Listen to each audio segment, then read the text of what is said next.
رحمان کے راستے سے متعلق یعنی اللہ کی رحمت کا راستہ ہے. یہ مختصر سا تعارف سورہ تحفظ، اس کا تحفظ کا یعنی آپ سے پوچھا جائے کہ تحفظ کیا ہے. تحفظ اعوذ باللہ من الشیطان الرجیم کو کہتے ہیں، تسمیہ بسم اللہ کو کہتے ہیں. تحفظ کا مفہوم اللہ کی پناہ میں آنا، یعنی یہ کام اے اللہ میں تیری توفیق کے بغیر نہیں کر سکتا، حالانکہ تو نے مجھے اسی کام کے لیے پیدا کیا. وما خلقت الجن والانس الا لیعبدون، کہ جنوں اور انسانوں کو اللہ نے اپنی عبادت کے لیے پیدا کیا. وَإِمَّا يَنزَغَنَّكَ مِنَ الشَّيْطَانِ نَزْغٌ فَاسْتَعِذْ بِاللَّهِ إِنَّهُ سَمِيعٌ عَلِيمٌ. تو شیطان ہمیں وسوسے ڈال کے وہ دین سے ہٹانا چاہتا ہے اور اللہ ہمیں دین پہ چلانا چاہتا ہے. اور فرق کیا ہوتا ہے؟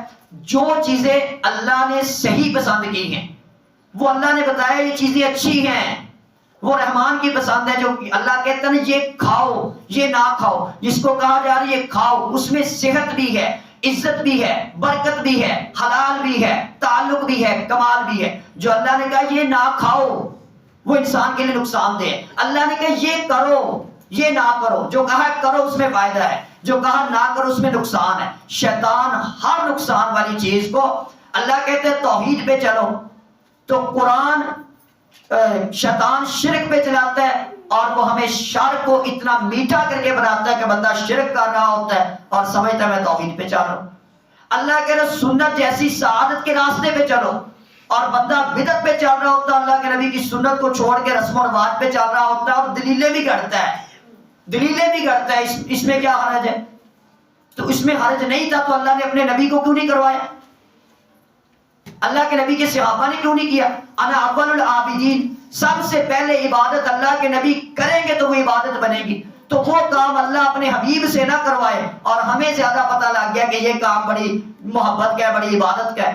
تو اس لیے شیطان جو ہے وہ گند کو پسند کر کے دیتا ہے، اللہ صحیح پسند کو. مثال کے طور پہ میں کل نئے لاہور کی طرف گیا تو مجھے نہیں پتا تھا میلہ لگا ہوا، وہاں راستے سے گزرتے پتہ لگا اور اتنی کوفت ہو رہی تھی، اتنا غصہ آ رہا تھا، اتنی اکتاہٹ آ رہی تھی.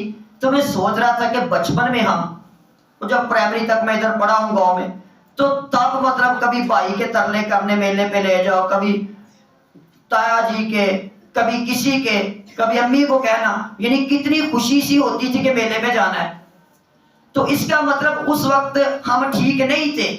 تو آج جب ہمیں پتہ لگ رہا ہے یہ خرافات ہیں، معاملات ہیں، تو آہستہ آہستہ انسان کو مطلب سمجھ آ جاتی ہے اس بات کی کہ جو اللہ نے ہمیں روکا ہے نا جن چیزوں سے، وہ بالکل ہماری صحت کے لیے، ہمارے ایمان کے لیے، ہمارے حیا کے لیے، ہماری جنت کے لیے.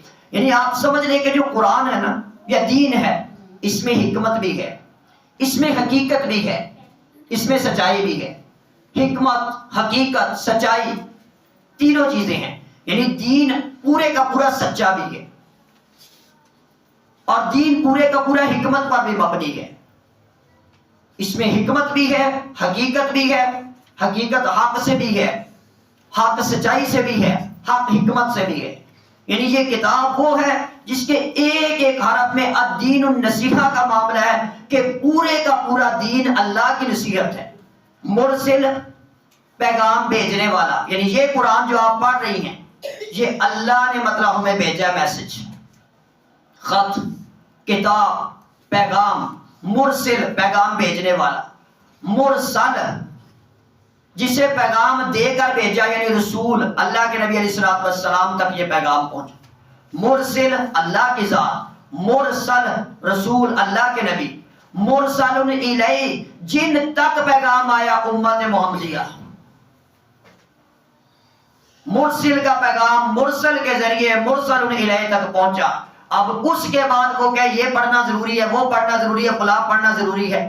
یہ میں کروں گا بات تو پھر وہ یہی سمجھتا ہے کہ شاید مجھے کوئی دنیاوی تعلیم سے کوئی نفرت، کوئی معاملات ایسا نہیں ہے. بس دین کے مقابلے میں ترجیح جو اس کو دی جاتی ہے، دین سے باہر نکل کے جو کیا جاتا ہے، اس کا نقصان پوری امت مسلمہ اٹھا رہی ہے.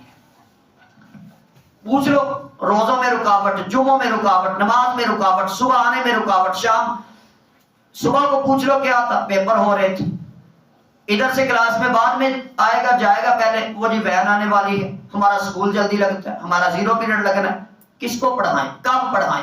شام کو بلاؤ ٹیوشن ہے جی، ٹیسٹ شروع ہو گئے ہیں جی. یعنی نہ ماں باپ کا چھوڑا اس نے، نہ اپنے آپ کا چھوڑا، نہ اس نے مطلب دین کا چھوڑا، نہ رب کا چھوڑا، نہ رسول کا چھوڑا، یہ صرف بوجھ ہی بوجھ مسلط کر دیا گیا ہے۔